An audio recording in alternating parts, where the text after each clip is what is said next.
Audience devant le tribunal correctionnel.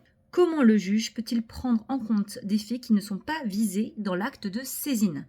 Bonjour à tous et bienvenue dans votre minute juridique. Je m'appelle Émilie Vergne et je suis avocate au barreau de Paris. Je suis compétente en droit des affaires, en droit pénal et en droit civil.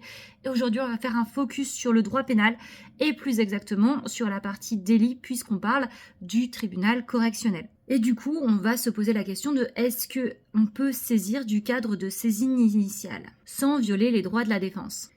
Est-ce que le juge peut élargir son appréciation aux faits révélés lors d'une audience, sans qu'il y ait de nouvelles citations directes? C'est une question qui est très délicate et qui est débattue devant les juridictions. Aujourd'hui, je vais vous préciser comment et sous quelles conditions c'est possible de le faire, c'est-à-dire dans quelles conditions cette extension est permise. Et là, on va du côté de la loi, mais également de la jurisprudence, alors restez connectés. Bon, on va repartir de la base. Déjà, il faut savoir que le tribunal correctionnel, il est saisi par un acte introductif d'instance qu'on appelle une citation directe. Soit elle vient du ministère public, soit elle vient de la victime. Dans cet acte, il y a des faits qui sont clairement visés.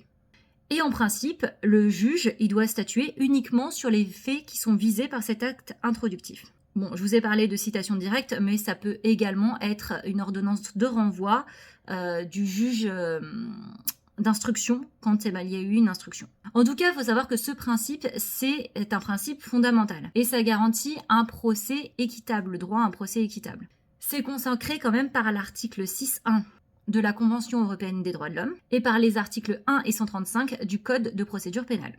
Mais la jurisprudence de la Cour de cassation a émis certaines réserves.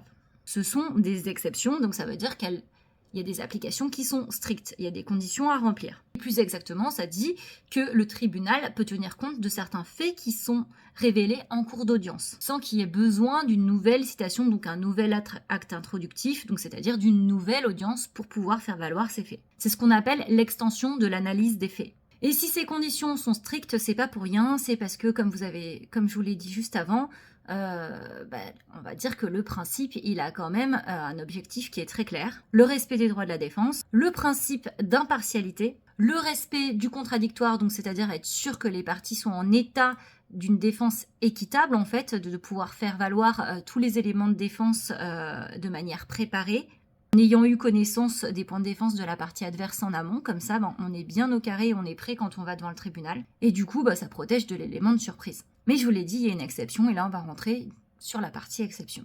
Comme je vous l'ai dit, c'est la Cour de cassation qui estime qu'il y a des exceptions. Donc voilà, on ne le voit pas directement dans la loi, même s'il y a des fondements légaux. Quels sont ces fondements légaux? L'article 6.1 de la CEDH également. Les mêmes articles du Code de procédure pénale qu'on a vu, c'est-à-dire les articles 1 et 135. L'article 464 du Code de procédure pénale. L'article préliminaire du Code de procédure pénale. Et l'article 40 du Code de procédure pénale. Et ça, c'est plutôt à titre subsidiaire. Pour mieux comprendre, on va aller voir ce que dit la jurisprudence qui se base donc sur ces textes. Et la jurisprudence, elle dit qu'il y a 3 conditions strictes qui doivent être remplies pour qu'il y ait un élargissement à des faits qui sont révélés lors de l'audience. Déjà, il faut qu'il y ait un lien direct et fonctionnel à l'infraction qui est principale. Par exemple, vous êtes sur un cas de violence et il y a eu tout un contexte de harcèlement en amont qui vient expliquer en tout cas cette histoire de violence. Là, pour le coup, il y a un lien direct et il y a un lien fonctionnel dans cette notion. Bien sûr, c'est le tribunal qui va apprécier en fonction de tout simplement des éléments de fait, donc c'est-à-dire du cas d'espèce de la situation. Pour être un peu plus précise, on a des arrêts 13 novembre 2001 de la Chambre de cassation, chambre criminelle de la Cour de cassation, plus exactement. 18 février 2004, toujours la même chambre. Deuxième condition, les faits doivent être révélés soit au cours de l'instruction, donc de l'enquête, de la procédure, soit en cours d'audience. Si c'est dans un autre contexte, existe. La chambre criminelle a un arrêt qui va en ce sens, en date du 15 mai 1990. Et un autre en date du 11 avril 2006. Dernier point, c'est le respect absolu du principe du contradictoire. C'est-à-dire que la partie adverse, en tout cas les deux parties, doivent être en mesure de préparer une défense qui est équitable, qui est efficace. Pour ça, elles doivent pouvoir s'interroger mutuellement, consulter tous les documents à l'appui, etc. Et si nécessaire, faire quelques recherches éventuelles. Tout ça, bien entendu, c'est encore à l'appréciation du tribunal. pour la jurisprudence, arrêt du 4 juillet 2006. Alors maintenant, c'est quand même quelque chose qui reste assez méconnu, parce que franchement, ça m'arrive des fois de faire valoir cet élément devant le tribunal, et pour autant on me dit « Mais maître, vous n'avez pas fait de citation directe, où est votre citation directe ?»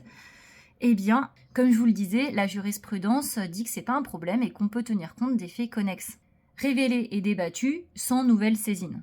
Et ça, je l'invente pas pour le coup, c'est la jurisprudence et elle se base sur la loi. Parfois, on entend également « Oui, mais attendez, ces faits, ils n'étaient pas dans l'ordonnance de renvoi ni dans la citation directe. » Et là, on pourrait dire « Oui, mais ils sont directement liés aux faits qui sont poursuivis, qui sont révélés et discutés contradictoirement. » Donc là, il y a tous les éléments de la jurisprudence qui sont réunis, toutes les conditions. On pourrait également faire valoir le fait que ce serait une atteinte au droit de la défense. Et pourtant, vu que les faits sont révélés et discutés, débattus en direct, j'ai envie de vous dire en quoi ?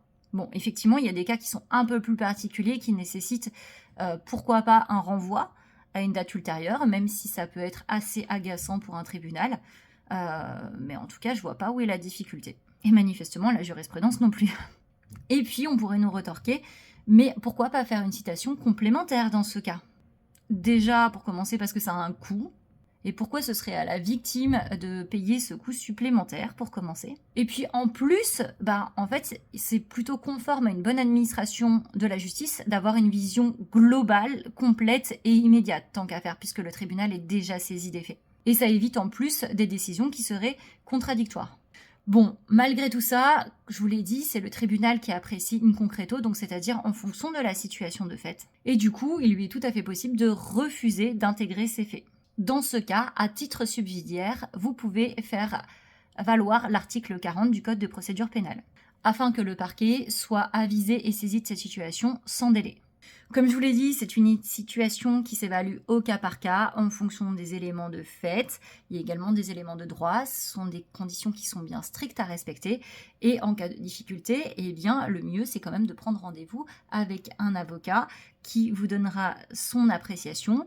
Et celle-ci sera tranchée par la suite par le tribunal, comme je vous l'ai dit, vu que c'est son rôle à lui. En tout cas, gardez à l'esprit que, à la base, normalement, le tribunal est censé être saisi des faits qui sont exclusivement visés dans l'acte introductif d'instance, quel qu'il soit, et qu'on ne peut pas sortir de cet acte introductif d'instance, mais que la jurisprudence autorise, dans des conditions qui sont bien strictes, une exception à cette règle. Ces conditions sont la connexité directe entre les liens entre l'infraction et les faits révélés, que ces faits soient révélés en cours de procédure ou en cours d'audience, et le respect du contradictoire. Et ça, c'est pas moi qui l'invente, c'est une combinaison de textes légaux que je vous ai cités et de jurisprudence que je vous ai citée. L'objectif étant de garantir l'accès à un procès équitable, complet, loyal, dans le respect de la protection des droits de la défense, mais également d'une bonne administration de la justice. Si vous avez plus de questions dans le cadre d'une consultation, je vous invite à prendre rendez-vous avec moi pour ça. Je répondrai à vos questions, bien entendu. Pour ça, vous pouvez prendre directement rendez-vous sur Calendly. Vous avez le lien qui est affiché juste en dessous. J'espère que cette vidéo vous a été utile. Si c'est le cas, je vais vous inviter à la liker, à la commenter, à la partager. Si vous êtes un confrère ou un magistrat, je serais d'ailleurs ravie de discuter de ce sujet directement en commentaire ou même en MP, tout simplement. Ça peut être très intéressant parce que c'est un sujet qui revient assez souvent quand même. Et sinon, je vous remercie pour votre écoute et je vous dis à très vite. Prenez bien soin de vous et à bientôt pour la prochaine vidéo.